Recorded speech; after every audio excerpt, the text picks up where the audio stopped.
Madame Piat.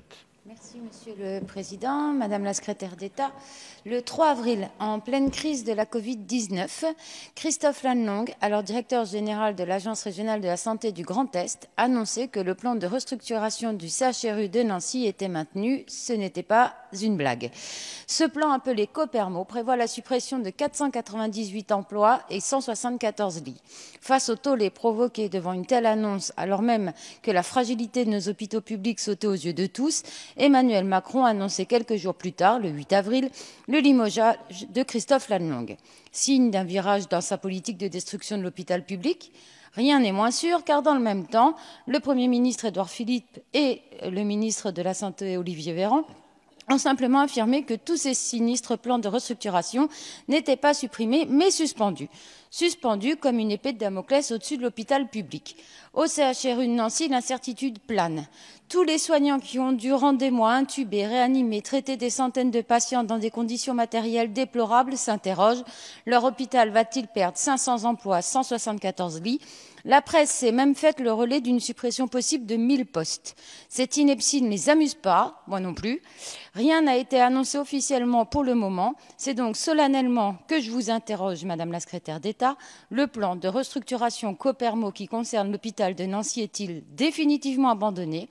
Après la crise que nous avons traversée, la dette de l'hôpital sera-t-elle effacée? En plein Ségur de la santé, les attentes sont fortes. Vos paroles vous engagent et tous les yeux sont tournés vers vous. Les agents seront d'ailleurs cet après-midi à 14 h devant l'ARS de Nancy et je vous prie de croire que votre réponse est très attendue ce matin. Vous avez la parole.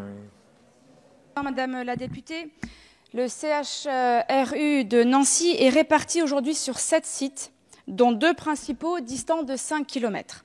Celui de Brabois en périphérie et les hôpitaux urbains avec la maternité historique au centre-ville. Vous conviendrez que cet éclatement en multisites entraîne mécaniquement des limitations en efficience et en performance. Et en réponse, le CHRU a engagé depuis plusieurs années une réflexion autour d'un projet de modernisation qui s'est orienté vers un regroupement massif des activités sur le site de Brabois.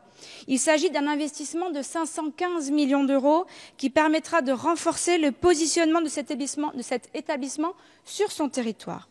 Ce dossier a été présenté devant le Copermo en fin d'année 2019 et a reçu un avis favorable. Le plan de financement prévoyait certes des pistes d'efficience de la part de l'établissement, mais également un soutien public conséquent pour près de 63% du montant total de l'investissement. Aujourd'hui, le prisme d'analyse de ce dossier et des dossiers équivalents doit en effet être revu. Il appartient à l'autorité publique d'identifier et d'allouer les moyens nécessaires aux établissements de santé dans un cadre qui leur permettra de remplir les missions qui leur sont confiées, et ce cadre sera différent. Pour autant, le projet architectural porté par le CHRU reste d'actualité et reste nécessaire pour garantir une offre de soins moderne et de qualité dans le Grand Est. Le Ségur de la santé permettra désormais de définir le cadre qui définira les conditions de mise en œuvre de ce projet à l'aune de l'épidémie du Covid-19. Vous avez tout le soutien de l'ensemble des agents et des Copermo sur votre projet. Vous avez la parole, Madame Piat. Madame la Secrétaire d'État, je pense que vous venez d'apporter des bonnes nouvelles. Il faut une offre de soins moderne. Vous avez précisé qu'il y avait 2 sites. Je précise quand même que dans l'offre de soins urbaine, l'hôpital urbain, il n'y a pas qu'une maternité. Il y a l'hôpital central où il y avait une réanimation, j'y exerçais. Et donc, on a bien vu pendant la Covid qu'on manquait de lits de réanimation et que c'est pas parce qu'on rassemble 2 hôpitaux qu'il faut fermer des lits. On en manquait pendant la crise. Donc, vous venez de me confirmer que nous ne fermerons pas de lits. C'est pas parce qu'on réunit 2 hôpitaux qu'on aura moins de patients, parce que mathématiquement parlant, on n'aura pas moins de patients, donc on aura besoin au minimum d'autant de lits. Vu qu'on n'aura pas moins de patients, on aura besoin d'autant de lits, donc d'autant de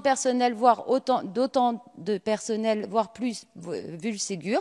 Donc, je vous remercie, Madame la Secrétaire d'État, de vos réponses et de me dire que le Copermo annoncé par M. Lannelongue est annulé. C'est une très bonne nouvelle pour Nancy. Merci. Madame la Ministre, non?